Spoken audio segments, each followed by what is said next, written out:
Hello and welcome everybody to episode 1 of Real Talk with Mickey D. Today we are getting into the juice of it.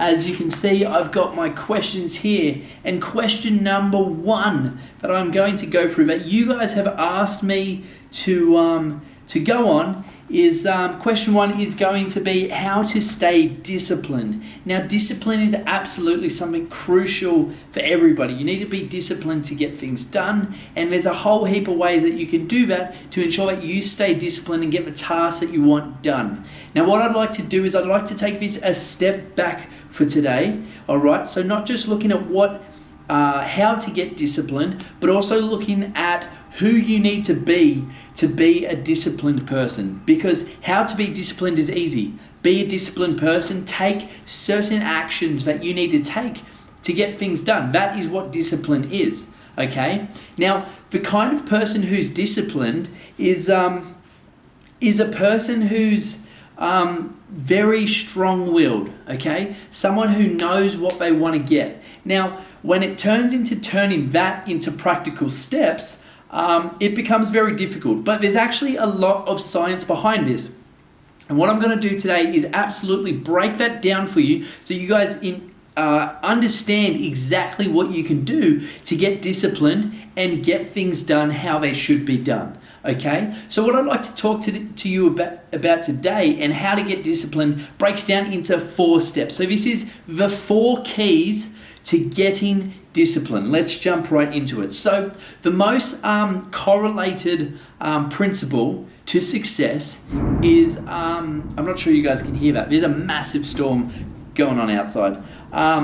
So when it comes to success, there is one metric and one human facet that surrounds that principle as a whole, and that's what's called conscientiousness. Now, for a lot of people, and me, when I first started along the pathway of entrepreneurship, I had no idea what conscientiousness was. And then after doing some research and some understanding, I started to break it down into what looks like essentially a 4-step formula.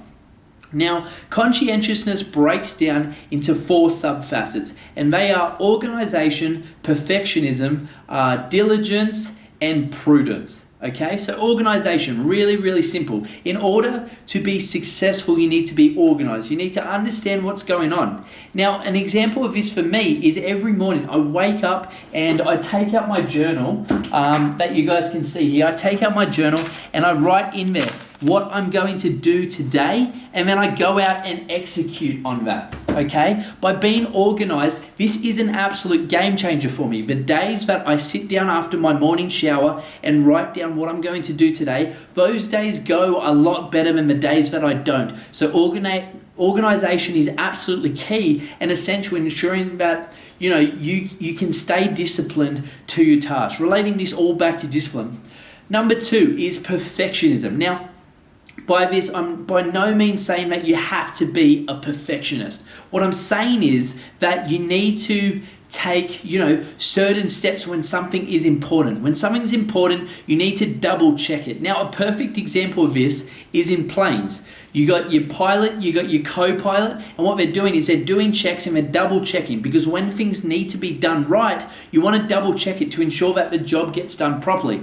And this is exactly why planes don't crash very often. Number 3 is diligence. Now, diligence basically just translates to hard work. You're going to have to put hard work in, and if you get the other steps right, it's going to be very easy to get the hard work done. So as you can tell, when you break down the steps to being disciplined and successful, hard work only pays to be 25% of the equation here. All right, now breaking down into step 4. Step 4 is prudence. Now, when I first heard this, I had absolutely no idea what prudence is. And when I found out what prudence was, I had absolutely no idea what to do with it. Now, prudence is the ability to make the right decision. Okay, so you might be asking me, Michael, how the hell am I supposed to make the right decision? This is not helpful information. And that's exactly what I thought when I got started. Okay, so it becomes very, very simple.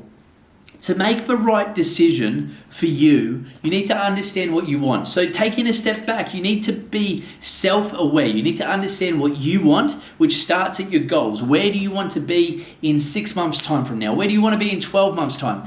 And there's different areas of goals where this happens as well. What's your financial position? What's your career position? What's your living situation? How's your health? And you need to have a clear understanding of all of that to ensure what the right decision is. You essentially set the goal, and then the right decision is very simple. You have to make a decision, okay? And you're going here, okay? You're going this way, and then you get proposed with a scenario. Do I want to do this, or do I want to do that? One of them is going to take you towards your goal, one will be away from your goal. And you make binary decisions like that to ensure that you can choose the things that are going to help you achieve that goal that you have set. Okay, so that is the 4 steps to success and being disciplined. If you can master that, you're going to absolutely crush it. You're going to go out there, you're going to be inspired and confident in what you do. You're going to ensure that you do things efficiently, and you're going to make sure that everything you do is deliberate, and deliberate actions are what lead you to being in a more successful place. Now this doesn't have to be business orientated. This can be everyone. So this is a lesson on pure personal development. How can you be the best person in your field to be the most successful and achieve the most out of anyone around you? This is how you crush your competition. So I hope that has been a really, really helpful thing for you. Thank you for joining episode 1 of Real Talk with Mickey D. Really excited to grow this into being something even bigger. It would mean the absolute world for me if you could simply subscribe to my channel. I know this is a new channel, and all the support would really be great. And if you know someone who could benefit from this, please share it with them. It's going to help me out a ton, and it's obviously going to help them out. I'm dropping as much value as I can here, and for the first couple weeks, I'm going to try to do this daily. So please make sure you chime in daily, get as much value as you can, and I really look forward to chatting to you guys in the future. Let me know in the comments if this is going to help you, if it has already helped you, if you've started to integrate it, and let's start the conversation towards driving towards success. That's why we started Real Talk with Mickey D. I really look forward to chatting soon. See ya.